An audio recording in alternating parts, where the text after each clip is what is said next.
रक्ताभिसरण संस्था. मला सांगा, रक्ताभिसरण म्हणजे काय?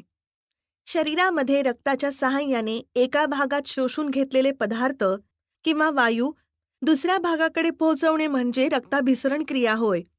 अगदी बरोबर. रक्ताभिसरण संस्थेमध्ये कोणकोणत्या इंद्रियांचा समावेश होतो? हृदय व रक्तवाहिन्या. छान. रक्ताभिसरण संस्थेमध्ये हृदय, धमन्या, शिरा, रक्तकेशिका, रक्तपेशी यांचा समावेश होतो. यांपैकी हृदय व रक्तवाहिन्या ही इंद्रिये आहेत. तर आता आपण या रक्ताभिसरण संस्थेविषयी अधिक माहिती जाणून घेऊ. शरीरातील रक्ताच्या साहाय्याने एका भागातून शोषून घेतलेले पदार्थ किंवा वायू दुसऱ्या भागाकडे पोहोचवणे म्हणजेच रक्ताभिसरण होय. रक्ताभिसरणाची संस्था ही शरीरात कार्यरत असते.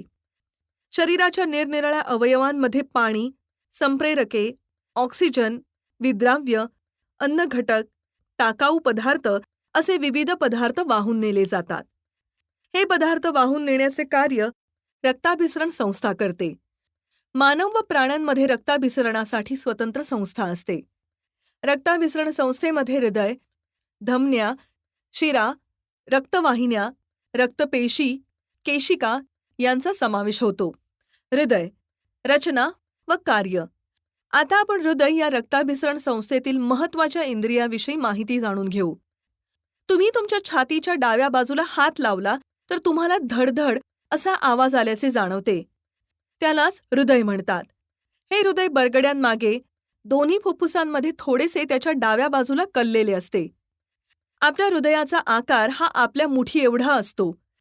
त्याचे वजन हे जवळपास 360 ग्रॅम इतके असते. आपल्या हृदयाच्या भोवती दुपदरी आवरण असते. यालाच हृदयावरण असे म्हणतात. हृदयावरणाच्या 2 थरांमध्ये एक द्रवपदार्थ असतो. त्या द्रवपदार्थामुळे घर्षणापासून व धक्क्यांपासून हृदयाचे संरक्षण होत असते. ही आकृती पहा. या आकृतीत दाखविल्याप्रमाणे आपले हृदय हे आतून असे असते. हृदयाला 4 कप्पे असतात. त्यामध्ये डाव्या व उजव्या वरील बाजूस अलिंद म्हणजेच कर्णिका व खालील बाजूस निलय म्हणजेच जवनिका असतात. तसेच डावी व उजवी धमनी असते. वरच्या बाजूला महारोहिणी तर खालच्या बाजूला अधोमहाशीर असते. अशा प्रकारे हृदयाची रचना असते. मानवाचे हृदय हा एक स्नायुमय मांसल असा अवयव आहे. हृदय हे स्नायूंचे बनलेले असते.